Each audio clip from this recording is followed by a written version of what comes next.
Bismillahirrahmanirrahim. Assalamualaikum warahmatullahi wabarakatuh. Alhamdulillah, assalatu wassalamu ala rasulillah wa ala alihi wa ashabihi wa man tabi'ahum ila yaumil qiyamah. Qala Allah Ta'ala fi kitabil karim, a'udzu billahi minasyaitonir rajim. Innama ya'muru masajidallahi man amana billahi wal yaumil akhir wa aqamas salata wa ataz zakata wa lam yakhsha illallah wa asa ulaika ayyakunu minal muhtadin. Pemirsa yang budiman, Allah Subhanahu wa taala di dalam surat At-Taubah ayat 18 menyatakan bahwa sesungguhnya orang-orang yang memakmurkan masjid-masjid Allah adalah orang-orang yang beriman kepada Allah, kepada hari akhir, menegakkan sholat, membayar zakat, dan walam yakhsha illallah, tidak takut kepada sesuatu selain kepada Allah.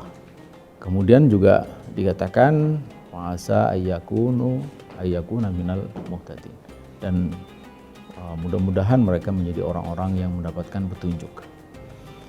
Ayat ini memberikan dua pengertian kepada kita. Yang pertama adalah bahwa karakter dari orang-orang yang bisa memakmurkan masjid Allah adalah orang-orang yang seperti tadi, beriman kepada Allah, kepada hari akhir, menegakkan sholat, membayar zakat, dan tidak takut kepada sesuatu selain kepada Allah Subhanahu wa taala. Ini adalah karakter-karakter yang memang semestinya ada pada orang-orang yang hendak memakmurkan masjid. Artinya bahwa hanya orang-orang yang berkarakter seperti inilah yang tergerak untuk menjadi takmir masjid, yakni orang yang memakmurkan masjid. Tetapi ada pemahaman yang kedua yang mengatakan bahwa sifat-sifat itu akan menjadi hasil dari orang yang memakmurkan masjid. Orang yang memakmurkan masjid, dia akan menjadi orang-orang yang semakin beriman kepada Allah, kepada hari akhir, menjadi semakin rajin di dalam menegakkan sholat, membayar zakat, dan semakin menjadi orang yang berani berjuang di jalan Allah. Dia tidak takut kepada sesuatu selain Allah, dan dia akan menjadi orang yang mendapatkan petunjuk, semakin mendapatkan petunjuk. Pemirsa yang budiman, ini dua pemahaman yang saya kira sangat menarik untuk kita perhatikan. Kedua-duanya pemahaman yang sangat bagus. Dan yang paling utama adalah bahwa semestinya kita menjadi orang yang seperti itu, menjadi pemakmur masjid, menjadi takmir masjid.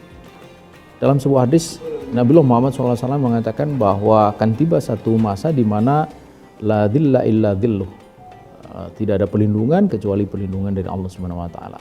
Ada 7, di antaranya adalah sahabun, yang pemuda yang mu'alaq qulubahum bil masajid, yang hatinya terikat, tertambat kepada masjid. Demikianlah keutamaan-keutamaan dari orang-orang yang memakmurkan masjid. Karena itu sekali lagi, tetaplah istiqomah menjadi bagian dari pemakmur masjid ini.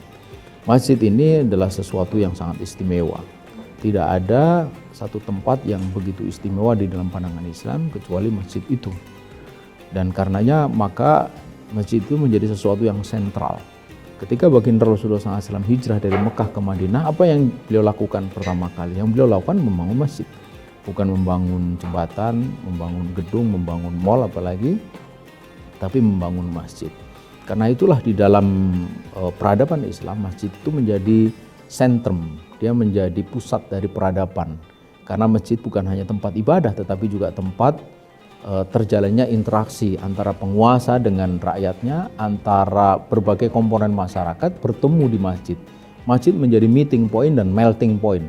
Yang kaya bertemu dengan yang miskin, yang pandai bertemu dengan yang bodoh, yang berilmu bertemu yang mencari ilmu, yang tua bertemu dengan yang muda. Pendek kata, disitulah ruang interaksi yang semuanya datang untuk tujuan ibadah kepada Allah Subhanahu wa taala. Karena itu masjid di dalam sejarah Islam selalu menjadi bagian yang tak terpisahkan dari dinamika kehidupan masyarakat Islam di sepanjang sejarahnya.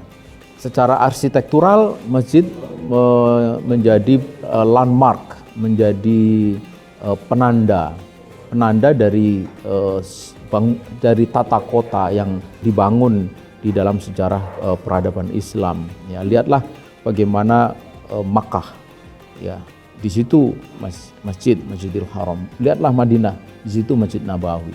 Bukan hanya di kota-kota yang secara historis itu memang menjadi pusat kekuasaan Islam, tetapi juga bahkan kalau kita tengok di negeri kita, kota-kota semacam kalau kita datang di kota-kota di pesisir utara Jawa atau bahkan juga di selatan Jawa, itu semuanya dibangun dengan menempatkan masjid sebagai sentrum. Biasanya seperti kita lihat misalnya di Jogja, di situ ada alun-alun. Alun-alun itu laun-laun, artinya disitulah tempat bertemunya antara penguasa dan rakyatnya. Di sebelah kiri itu ada masjid, kemudian di situ ada pusat pemerintahan, kemudian tidak jauh dari situ ada pasar. Kalau di Jogja itu ada pasar gede. Pasar itu bahasa Arab juga bazar, ya. Kemudian tidak jauh dari sana ada penjara. Kalau kita lihat hal serupa ada kita jumpai di Purwokerto, di Purworejo, di Kebumen. Kemudian kalau di utara itu ada di Kendal, kemudian di Kudus, di Rembang, Pati, ya. Terus sampai di berbagai kota yang lainnya, semuanya itu menempatkan masjid itu sebagai bagian yang tak terpisahkan dari tata kota. Ini bukan sekedar bicara tentang estetika bangunan, tetapi menunjukkan bahwa ada utilitas yang sangat sentral di sana, yaitu ibadah kepada Allah Subhanahu wa taala dan nilai spiritualitas di dalam bangunan dan juga di dalam peradaban. Nah, jadi memakmurkan masjid bukan sekedar memakmurkan di dalam fungsi masjid secara terbatas, tetapi juga memakmurkan di dalam fungsi peradaban yang lebih luas gitu. Inilah pemirsa bagaimana masjid itu menjadi bagian yang tak terpisahkan dari dinamika pertumbuhan naik turunnya peradaban Islam, ya. Dan masjid di dalam beberapa hal juga bisa menjadi penanda perkembangan dakwah Islam. Kita bisa lihat misalnya yang terjadi di Semenanjung Onin, di mana di sana ada kota yang cukup terkenal yaitu Fakfak. Kalau kita berjalan di tepi pantai, kita memandang ke arah pantai, itu kita akan melihat ada banyak perkampungan di sana, dan perkampungan itu dihuni oleh penduduk beragama apa itu terlihat. Jadi kalau di situ ada masjid berarti dia Muslim, kalau gereja dia itu Nasrani. Nah, jadi begitulah bahwa masjid itu menjadi bagian dari yang disebut dengan syiar-syiar Islam. Bagaimana Rasulullah SAW juga menasihati kita untuk kita memperlakukan secara berbeda ketika kita datang kepada suatu wilayah atau kampung atau daerah di mana di situ tampak ada syiar-syiar Islam, ada masjid, ada adzan dan seterusnya. Jadi begitu rupa penting fungsi dan peran masjid itu di dalam dinamika kehidupan umat Islam, di dalam dinamika peradabannya dari dulu hingga saat ini. Nah, karena itu maka penting bagi kita untuk memastikan bahwa kita ini menjadi seorang muslim yang lekat kepada masjid. Karena seperti tadi disebut, Rasulullah SAW menyebut bahwa ada salah satu dari 7 orang yang akan mendapatkan perlindungan di hari yang tidak ada perlindungan kecuali perlindungan Allah, la dzilla illa dzilluh, yaitu adalah sabun pemuda yang mu'allaq qulubahum bil masajid, yang tertambat hatinya itu kepada masjid.